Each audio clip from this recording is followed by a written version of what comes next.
All right, hi everybody. We are back with another Monday lesson, and today is part 2 of transcribing. If you have not checked out my last video on transcribing, please go check that out. It's a lot of great stuff talked about in there, from how to build your ear training, things to focus on before you start transcribing, and just a few transcription tips. Now, in this video, I'll be kind of showing some drummers some love. Talked a lot about melodic things last week: vocals, saxophone players, piano players, things that transcribe more harmonic and melodic things. Even bass players, you begin to transcribing like some walking lines or things like that, some different bass lines, some funk lines or whatever. I did not talk much, cater much to drummers, so we're going to dive into that this week, but it's also pertaining to our vocal guys as well, because we're talking about rhythm and how important that is when you're transcribing. So let's dive right in. So like I said, rhythm. When you're transcribing, for our drummers out there, whether you're transcribing a groove, a certain setup, a certain chop, or whatever you're kind of getting into, if it's a snare solo, whatever it is, for our marching band guys out there, rhythm is so important in transcribing. That's for everybody, right? Even if you're a saxophone player transcribing a horn line, the articulation, the rhythm, right, the delivery of that is what makes or break the line. All right. Now, with our drummers out there, as it pertains to ear training, it's important to understand what each drum sounds like, relatively, right? We tune different, but overall we have some characteristics, right? The snare is going to sound different from the kick drum, which sounds different from the floor tom, right? So understand what everything sounds like, what the ride sounds like, what the cymbal part and what the bell sounds like on the ride cymbal, what the hi-hat sounds like, what a splash or a stack sounds like versus a crash, the 10, 12, 16, right?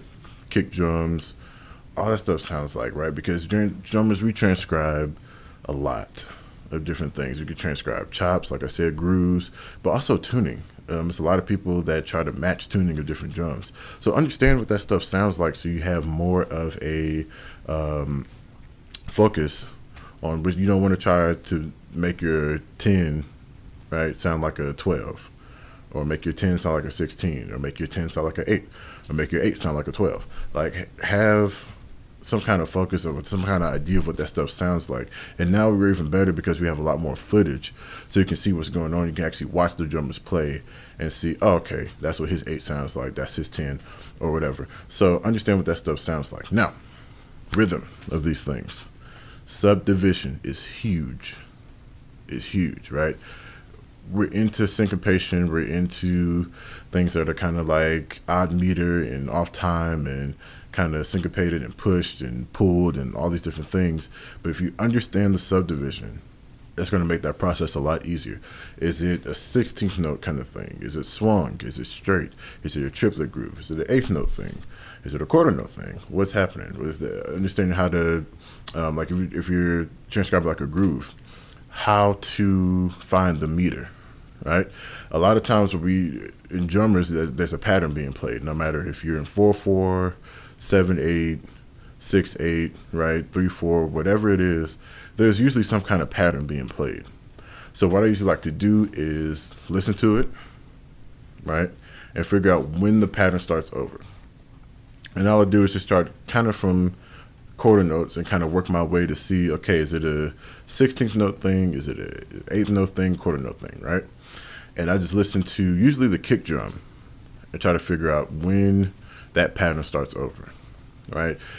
All drummers will tell you, and when you're dealing with pocket, you have kick drum, snare drum, hi-hat. That's your 3 most important things, right? Some grooves involve ride cymbals and toms and things like that. Pay attention to those main 3: kick, snare, and hat. All right, and try to figure out when that pattern starts over, so you can start to kind of dissect what's going on. And that's for every genre: funk, fusion, jazz, gospel, right, R&B, whatever it is. And that's going to help you determine what time signature you're in. All right, from there, you can kind of break down the rhythm and how it fits into each beat, right?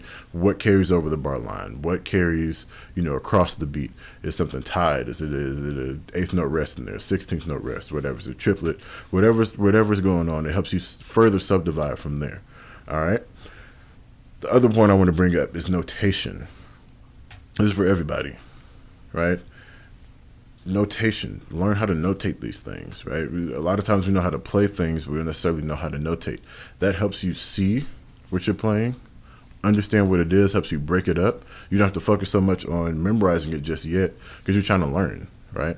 It's too much brain pressure when you're trying to memorize and learn at the same time. If you write it out, chart out this rhythm, and look at what you're playing, learn it, then memorize it, you'll have a much smoother journey, right? And it also helps you, like, you don't have to write it out, as 4 drum set music. Just write the rhythm out. And what that does is it helps you as a drummer manipulate what you're playing, right? If you get locked into exactly what's being played, you're pigeonholed.